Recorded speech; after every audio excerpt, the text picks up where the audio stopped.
Kevin Eikenberry is the Chief Potential Officer of the Kevin Eikenberry Group, a leadership and learning company. He spent over 30 years helping organizations and leaders from more than 53 countries become more effective.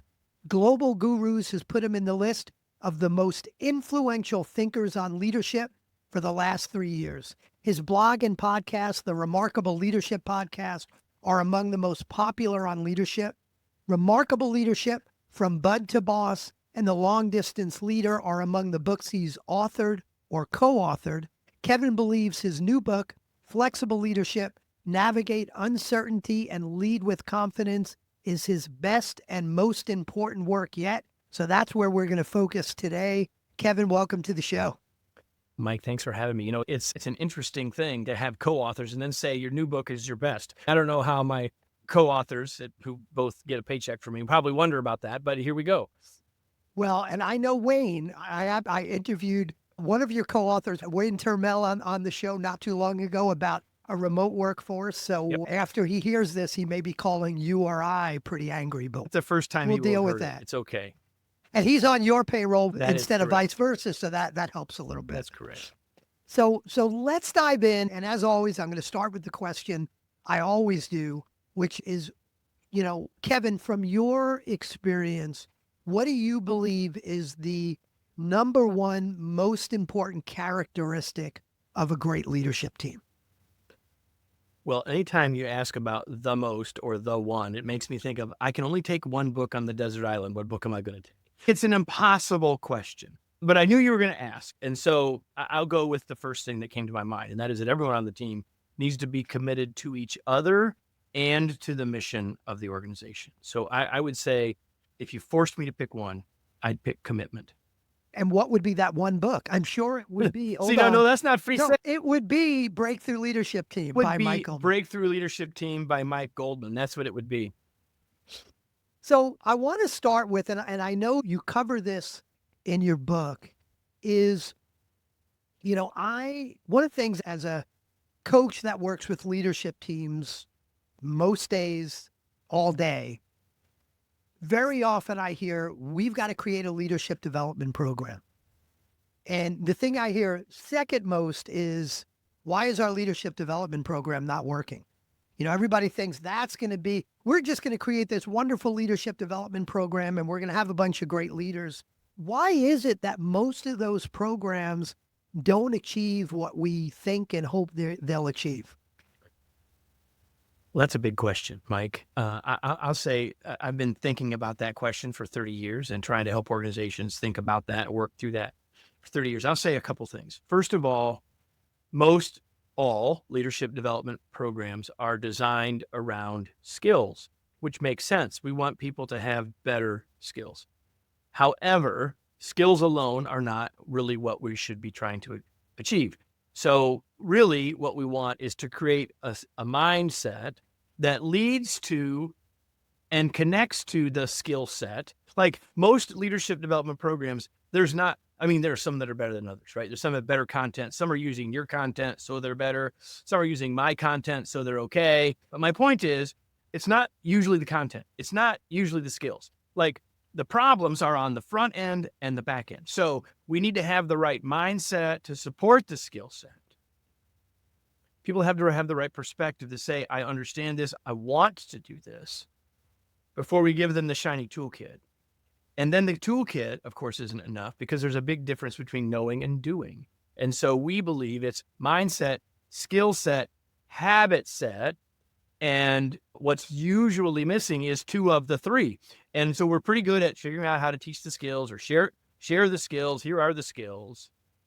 But we don't put it in the right context. And we also treat it like spray and pray. Like we're going to give everybody the same thing when not everyone's at the same level of readiness, which is related to the mindset piece, right? Not everyone understands why it would be valuable for them to get better or what pain will be erased for them when they become more effective leaders. So I believe the short answer is that most leadership development programs focus on only one of the three important things: mindset, skill set, habit set, and they're only focused on that middle one. And we will come back. That's a big big focus of your book. It's the way your whole book is really structured. It is. That mindset, skill set, habit set. So we're going to come back to that. But I want to go kind of, step back and stay high level for a few minutes. And your book is called Flexible Leadership. Why was that an important book for you to write now? Well, I think, you and I are in a group of people that have been trying to help leaders get better for a long time. And there were people that preceded us, and we sit on their shoulders. And a lot of people for the last 80 or 100 years have really worked hard to figure out how to help leaders get better. And they built all sorts of things and all sorts of tools and all sorts of assessments with wonderful intention. And the problem is that many of those have led to a model or a style type. And the problem is that as humans, styles help us because we are pattern recognition engines. And if we can recognize a pattern, then it helps us understand something. The problem is any model is incomplete because if I collect tractors, antique tractors, and I also collect the toys. And I could show you a toy. It's over here. I could show you a toy right now that is a model of a tractor that I own, both of which are older than I am. Here's the thing. The model tells us something about the real thing, but it is necessarily incomplete. It is necessarily oversimplified. And any model that we use in leadership development, in communication styles, all the style stuff built with tremendously useful intent gets in the way, because now rather than me using that simplified model to understand a little bit of something, I now lock in and say, I'm a this kind of leader, or I'm a that kind of leader, or I'm a servant leader, or I'm a whatever leader. And then we are locked in and can no longer be flexible. And in a world that is more complex than any model, we have to be able to flex. We have to be able to adapt. And so it ties to your first question or your second question about like all this work, all this investment in leadership development, and yet we don't really get the results we want. It's because the world is inherently more complex than the models. And so what we need is a way to think beyond the styles. I'm not saying that having some sense of leadership style isn't useful. I'm saying it's incomplete and it's only helpful until it's not. I also think a good example of when it's not useful is if you think of a disc profile. There are, and I happen to be a high DI. My D is almost off the charts. And for those that don't know, what that means is I want the facts. I want to make a decision quick. I want to take action. It's not about kumbaya. It's not about analyzing. Let's make it happen. And there are leaders that take that knowledge as opposed to using that the way I have taught it.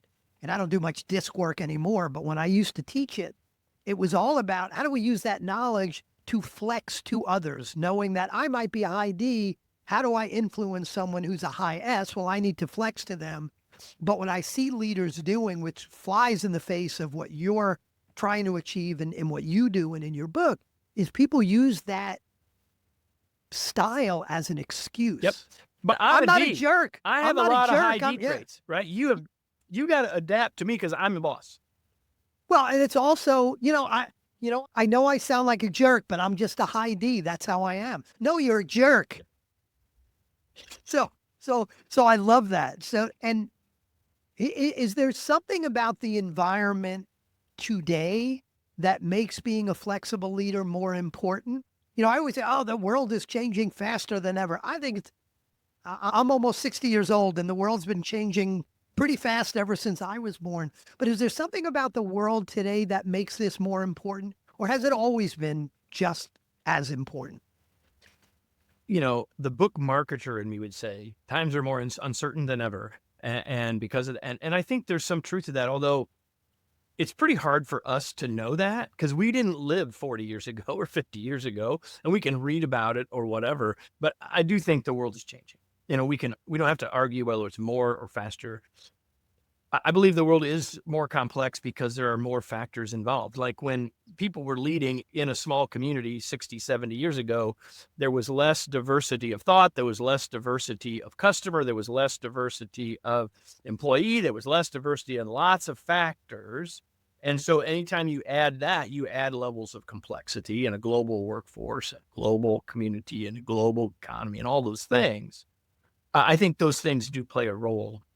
On the other hand, I think that the best leaders have always exhibited a number of the kinds of traits that we think about and talk about in flexible leadership, being that I have to be intentional. What's the situation telling me, and how should I be responding, reacting, leading, given that context, rather than just saying, well, this is how I lead, or going by my first inclination, natural response, high D, high I, high S, whatever, right? But rather say what's appropriate, what's helpful, what's going to be most useful for us, for me right now. And I don't think that's really changed. I just think the need for it has been amplified. I want to dive into the model and your way of thinking on how we should think about this, how we should do it. But sticking again high level for another couple minutes is dive a little deeper for me as to how you would define what a flexible leader is. And what I want you to take into account when you define it is, in my mind, and I may be thinking about it in maybe a different way, or maybe even an unhelpful way. In my mind, there's a certain amount of flexibility that's probably good. And then there's a certain point, which is, God, could we ever stick to a plan before you change your mind and go here? Because I've seen leaders that are too rigid. This is our plan. And I've also seen leaders that chase every shiny object. And it's because they are quote unquote flexible. So how should we be thinking about that? So for those who are listening and not watching, I'm not putting up my hands on both sides of my head.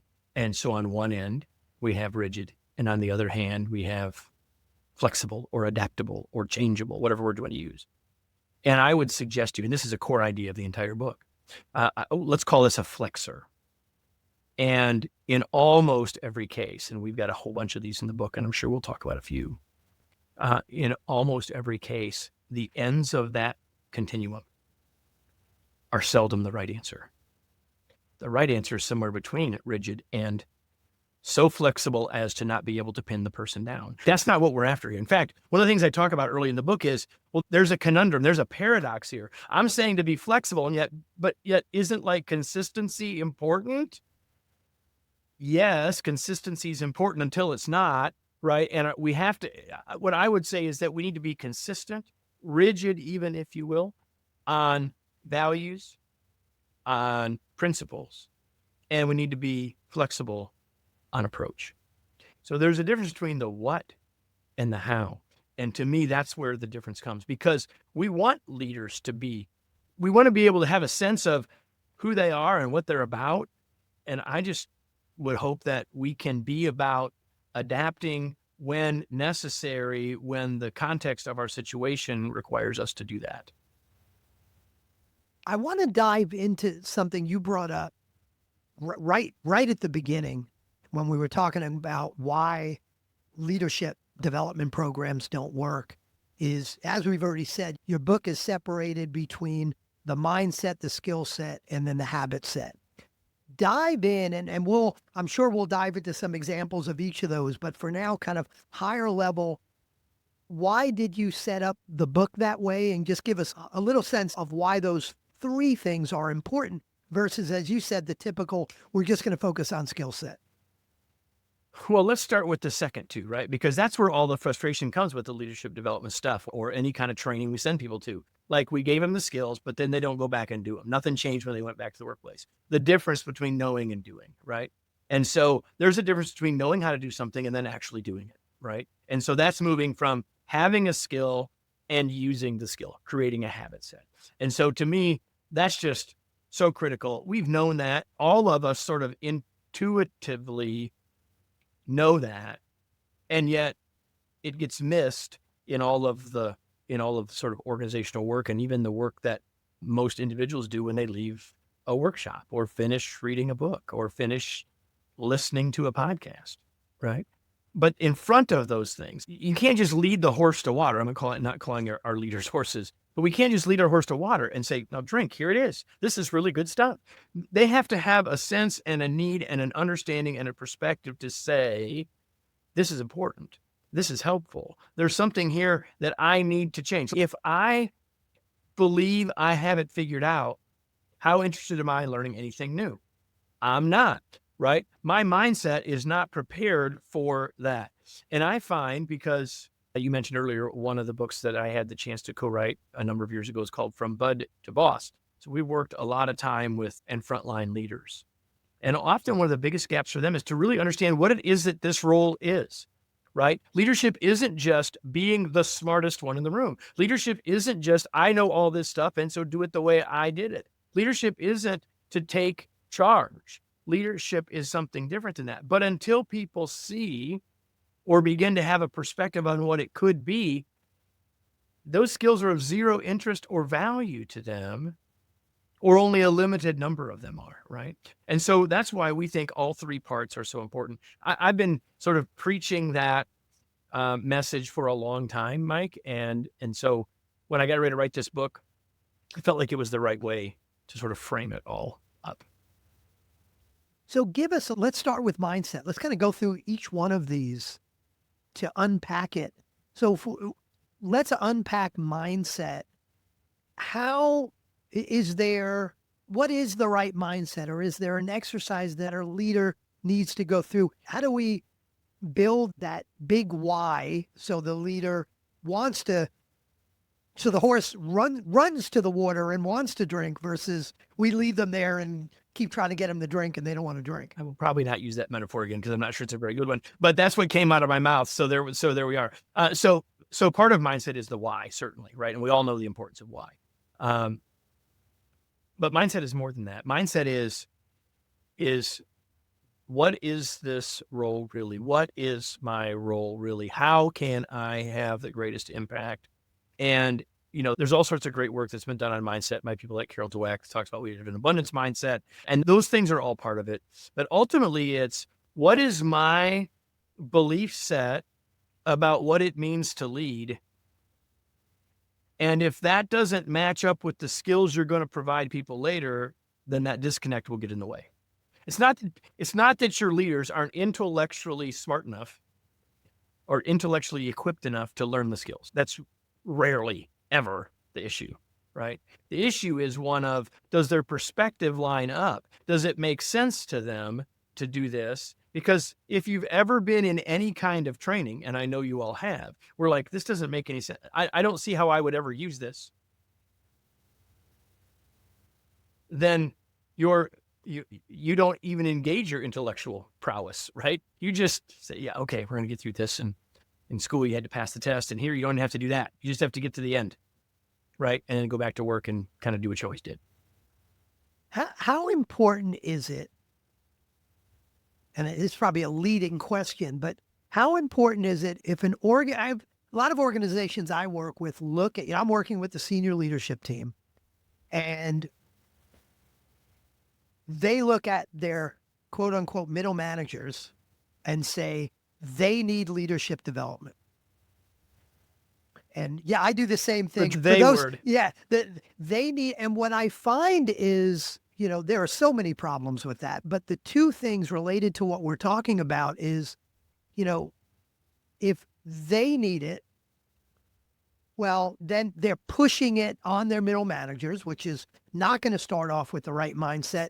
But it seems to me like they need that mindset first, because if they're trying to get their middle managers to make a habit out of some new set of skills, they're not going to do it if their leaders aren't reinforcing it. So how important is it in thinking about this to start with CEO and senior leadership team before you just say, we've got to go train our leaders to be more flexible, all of those people over there? Well, so the first thing, I was laughing. There's lots of things you just said that I could comment on. I was trying hard not to interrupt you. The first thing I would say is I remember when I was a kid, Mike, my dad used to say, Kevin, remember when you point your finger at someone, there are three fingers pointing back to you. So I just started pointing with my whole open hand, right? So I solved that problem. But the point my dad was trying to impress upon me was that it's never just about somebody else. What role in this is yours? And so the they word is always a word that makes me wary about the speaker's willingness to be accountable. Because when I say, well, they need to, it implies that I don't need it. And the reality is that even if I don't, so here's the thing.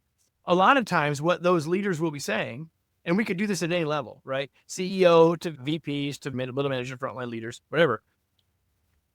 What they're saying is, I already took that training of some kind. I already have those skills.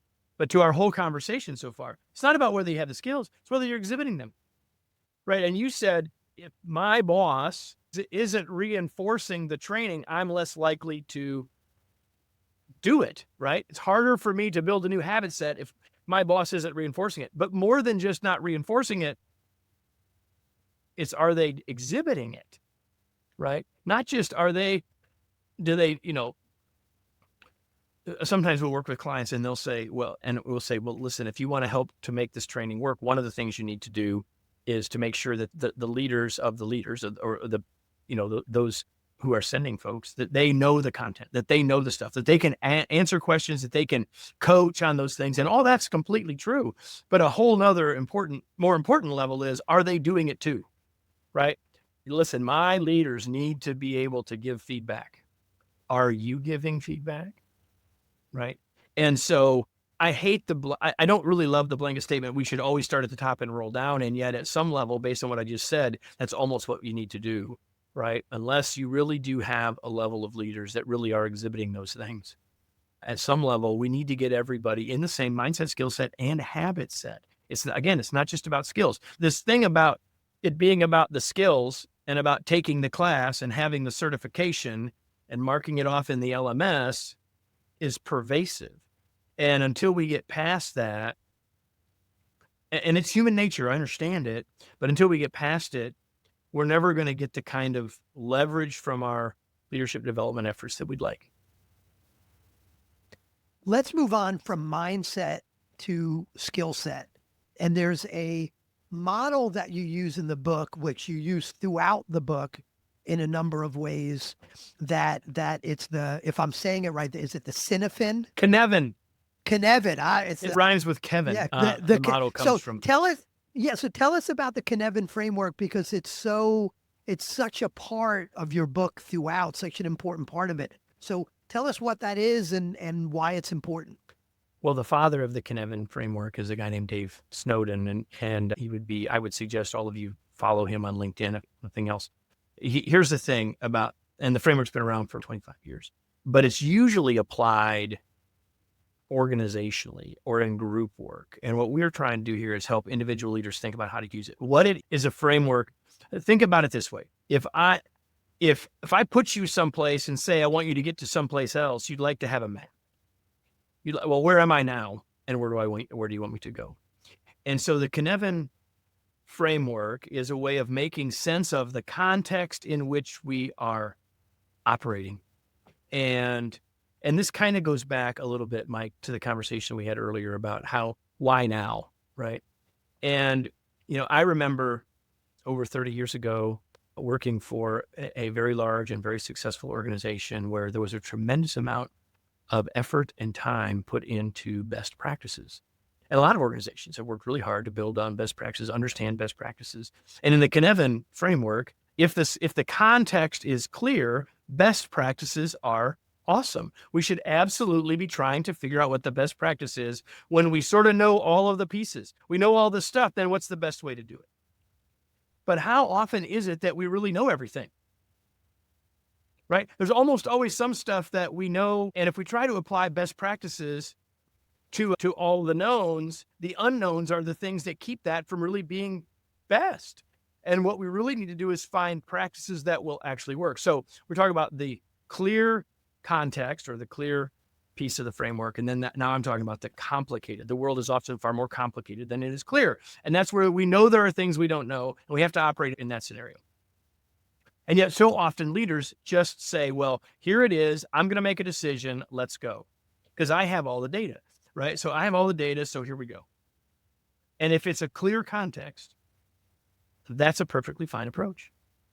But the other parts of the framework are complicated and then complex, which I believe we live much more in the complex and complicated than in the others most of the time. So complex is when there's things we don't know.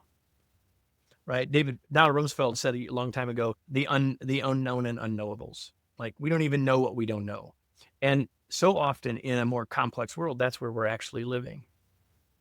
And so in each of these contexts, we need to think about leading differently. The fourth one, just to close the gap, is one of chaos, right? If things are in a state of chaos, everyone is looking for someone to just say, what do we need to do now? Let's go. And so where leaders end up operating are either in chaos or clear. And in both cases, they take the lead and take some action. In chaos, they don't know what to do, but they do something, right? And in clear, like, I know, here we go. And most of the time, we don't know everything. And that's why we so often see things happen. And in retrospect, we say, well, there were unintended consequences here because we didn't know those things yet. Now, that doesn't mean that we're always going to get everything right. And I'm not saying that we should now live in a world of never making decisions. What I am saying is if we think about context a little bit more, we can flex how we use those on our team and their expertise and their perspective and their experience differently and better. And if you think about it, everybody, if you've both led and been led, all of us have been, right? And in times when you've been led, there have been times when you just wanted the boss to decide. And there have been times you're like, you really wanted to be involved and you really felt you needed to be involved. And if you got the same leader that does both of those things, what are they doing? Flexing. And if they're flexing in the right ways at the right time, based on those needs, we get better results. So are we literally saying, using this Cynefin framework, now that I know how to say it right, that as a leader, when we are confronted with a decision, and we're confronted, with sometimes dozens or hundreds of decisions a day, but when we're confronted, let's call it a significant decision we've got to make, is the first step to say, wait a minute, let me understand the context. Or, is the context clear? Is it complicated? Is it complex? Make that decision first, because that's going to drive a different way to think about how we move forward. 100%. So now actually there's one thing that's just in front of that, and it takes us back to mindset, and it takes us back to something you and I said at the very beginning. And that is, we have to be intentional to say, because here's the thing, if we operate from what we believe is our style, or what we believe is our strength, or what we believe we're supposed to do, and we operate on automatic pilot, you said you have a lot of high D traits, right? So automatic pilot for you is let's go. And maybe if you get a little bit frustrated, raising your voice, but not necessarily a bad thing other than that, we got to keep, that's your natural intention, right? That's your natural inclination, right? So all of us have those, and some of us share that. Others have other sorts of traits. The point is, the first thing is intention to say, should I be operating on automatic pilot here or not? And then, and the way we decide that is by looking at the context, right? So I'm just putting a little bit of something in front of what you said. And that's why mindset matters. If you realize that perhaps I need to do something other than doing what comes automatic or what I've done the last 64 times, then I can take a breath and say, so are all the things known here? Where's the team with this? What's the situation? What do we need to do? What expertise do we need to involve here? What brainstorming do we need to do here? Whatever that is. Or chaos, holy smokes. Not everyone has your high D traits, since we're using DISC, right? Others have the opposite end of that spectrum, have a lot of S traits, or even a lot of C traits. And so what their natural inclination would be to slow down and wait and think. And that applies sometimes, doesn't apply in chaos when someone needs to make a decision and we need to do something. And so it's about getting past our initial natural learned responses to say, what does the situation call for here? And that's clarifying to me, because if, we go and just to kind of step back and make sure we talked about mindset, now we're on skill set. And the interesting part is the first part of your skill set model is the intention piece, as you just said. And if you don't have the right mindset, you're going to blow right by that intention piece. So you start to see how it comes together. So then even if I yeah. understand the model, it doesn't matter because I'm just blowing right by it with my natural inclination. Yeah, I love that. I love that. So we've got the mindset. Then within skill set, we start with the intention. Then we've got the context, which is where the Cynefin model comes in. And then my favorite part in going through your book was the next part, which is flexors. And you started talking about those when I brought up Rigid and being flexible, right? Yeah, being rigid versus flexible. That, those two extremes are not right. So that's one example of it. But say more about what flexors are, and maybe let's talk through, a couple of examples. So the first thing we have to realize here is that I said that there's like a tension between these things, right? So, and we'll go back to the one we started with, which was instead of using the word rigid, I'll use the word consistent versus flexible, right? And there's a tension between those two things, right? So my family and I were in Hawaii on vacation a week before Christmas. And what I have found is these tensions are everywhere. So I'm standing in the surf, in the sand, and the waves are coming in, right? Washing over my feet and my legs. And the sand is coming out behind my heels. Because is the water coming in or is the water going out? And the answer is the water is doing both of them at the same time. And so there's a reason and a time for us to be consistent and a reason and a time for us to be flexible. There's a tension between them. The right answer isn't which one. The answer is how much of each one. It's not an either or question. It's a both and question. So I use an example. This is maybe the biggest overarching one. I've been asking leaders in workshops and keynotes this question for a long time. Would you rather lead for commitment or compliance? And nearly everyone will say, I want to lead for commitment. And yet, read most employee engagement studies and you will find surveys, and you will find that most people are barely getting compliance, let alone commitment. And yet here's the thing. Are there times when we need people to comply? Yes. Legal stuff, ethical stuff, safety stuff. We need them to comply. But is that all we want? Probably not. We want and need both. So the idea of flexors is that there are ends of a continuum. There's a tension between them. And again, the intention says, where do we need to fall on this at any given time based on the situation, based on the context, rather than based on what I know or am good at.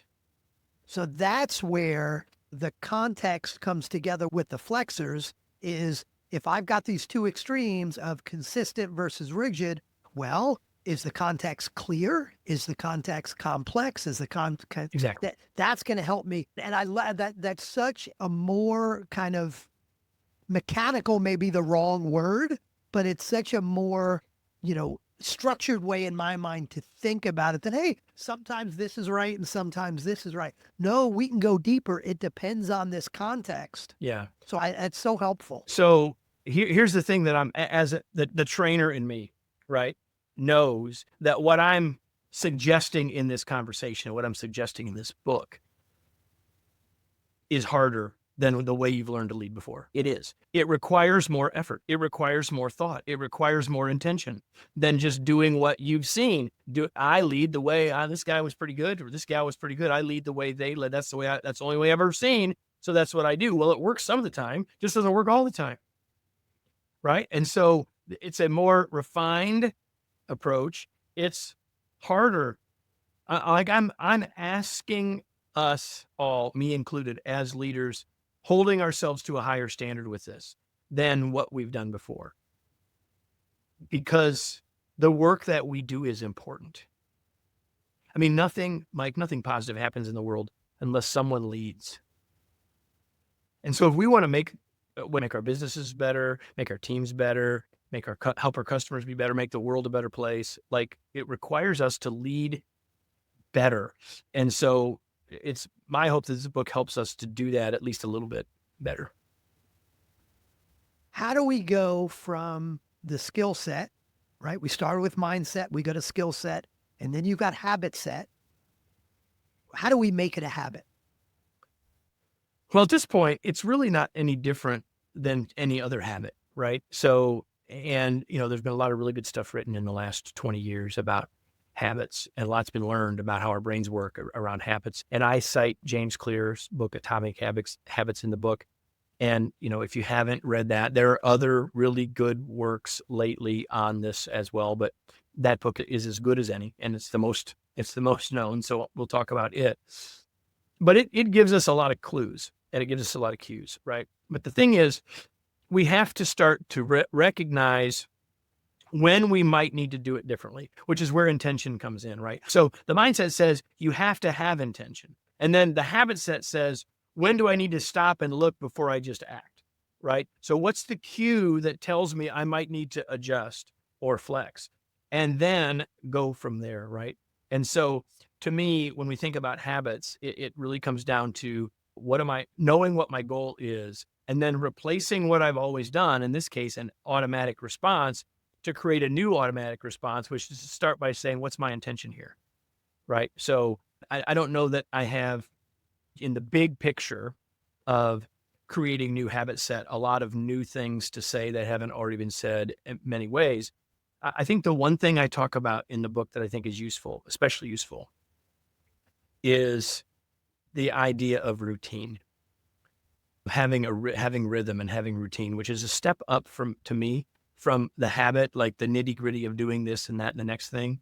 And I think that having routine, things that create rhythm for us, I think is really helpful. Knowing the places that we can put ourselves mentally, physically, that can help us be refreshed and revived, and for us to be at our best as leaders, I think is really important.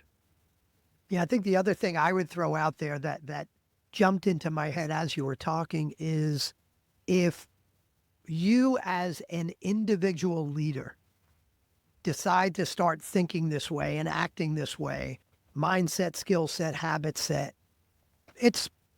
you're going to have some work to do to build that habit, if anyone would.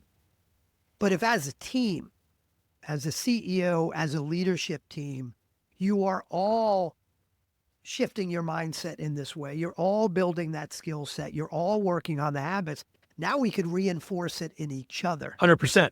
Now we can give each other feedback. Now we can hold each other accountable. Now we can, we can show commitment. And then when we start to do that, then the rolling out of the leadership development work will go far better, right? Yeah. We should be, as a leadership team, rolling up our sleeves and getting involved in this with our teams. And so size of organization, are we first and we roll down, or are we doing it with? I mean, those are things that all could be discussed specifically in your context and your situation. But as you so astutely asked earlier, that has to be a piece of this. If that's not going to be there, and I'm not just talking about flexible leadership, whatever you're doing, like if there's a disconnect between what the leaders that are doing, that you're asking to do something different, and what you're doing, if there's a disconnect there, they ain't going. Why would they? Right? Changing our habits is hard. And so if we want to make it happen, we need to have accountability help. We need to have coaching help. We need to have peer help. We need to have all these sorts of things to help create the actual shift, right? I want to throw you a little curveball before we start to wrap up. And I'm going to take this as a chance for me to get some free coaching from you. So if you want to send me an invoice after this, feel free. I won't pay it, but you can send me an invoice. Well, I don't like having outstanding accounts receivables or renewals. That'll be fine. So I have got a client coming up next week that I'm going to be working with. Now, the time people are listening to this will have happened a while ago, but I've got a client coming up that is, and I won't get too specific, I'll say they're in the renewables industry. Okay. We are at a time, depending on when you're listening to this, that in the United States, we are about to have a new administration come into office that is, let's call it, seems like they might be less friendly to the renewables industry, more friendly to oil and coal and all the more traditional.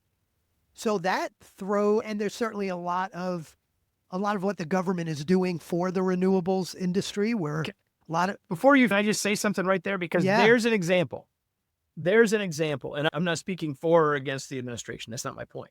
But so many things in our world we frame as it's this or it's this. But the reality is both of those can be true. Like we could be drill baby drill and working to help renewables be a part of it doesn't have to be one or the other. And I'm not saying you're saying that, but so often that's how we end up framing the world. It's either this or this.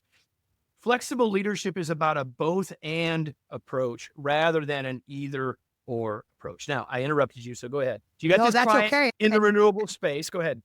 part of the answer is in what you just said. So I appreciate that. But they're about to get this leadership team together to plan the year and, plan the next quarter.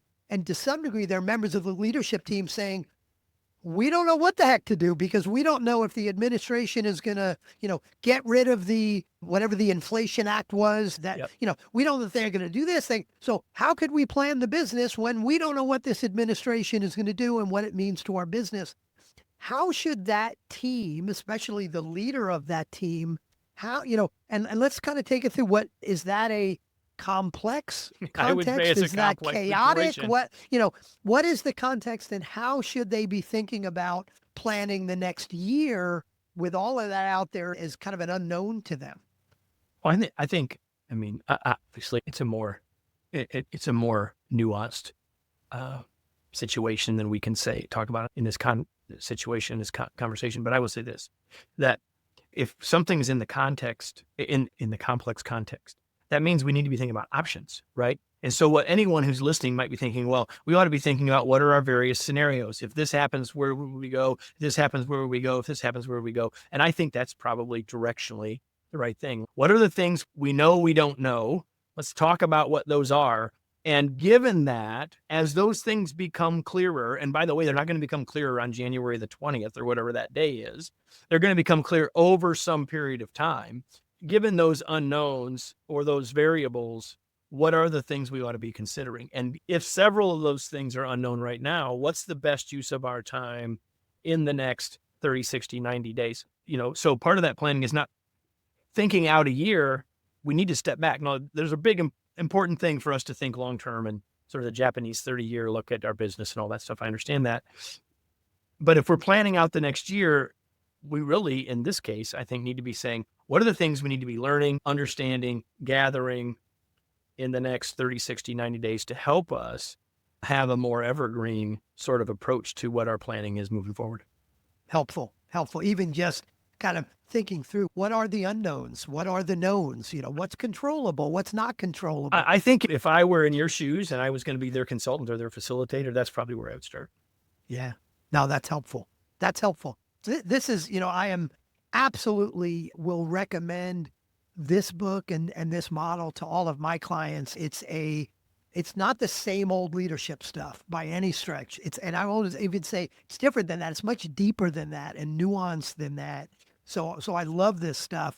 Where people want to find out, Kevin, more about what you and your company do, especially if they want to go buy the book. I know the book is, as of when this will go live, the book is going live right around the same time. So where should people go to find out more about you? Where should people go to buy the book? Yeah. So if people just want to learn more about us, you can go to kevineikenberry.com, KevinEikenberry.com. And you can learn all about what we're about and what we're doing. You can certainly connect with me on LinkedIn, but specifically related to your question, you can go wherever fine books are sold and get a copy of your book. Hope you'll do that. Go order it at Amazon or whatever. Or you can do this. You can go to kevineikenberry.com/gift. And when you go to kevineikenberry.com/gift, we'll give you the links where you can go get the book. Awesome.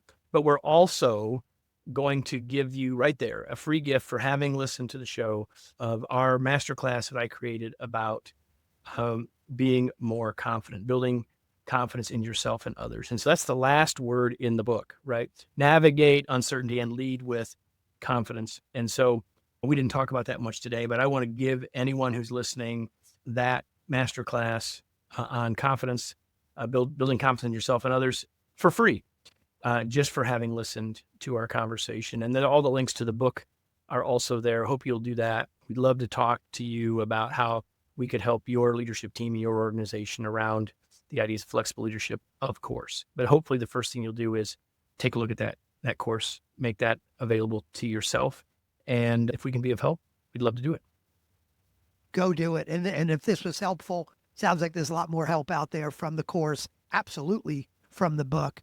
Well, as I always say, if you want a great company, you need a great leadership team. Kevin, thanks so much for helping us get there today. Michael, it's my pleasure to be with you. I love the questions. I love the conversation, and I hope those who are listening found it helpful. Excellent. See everybody next time.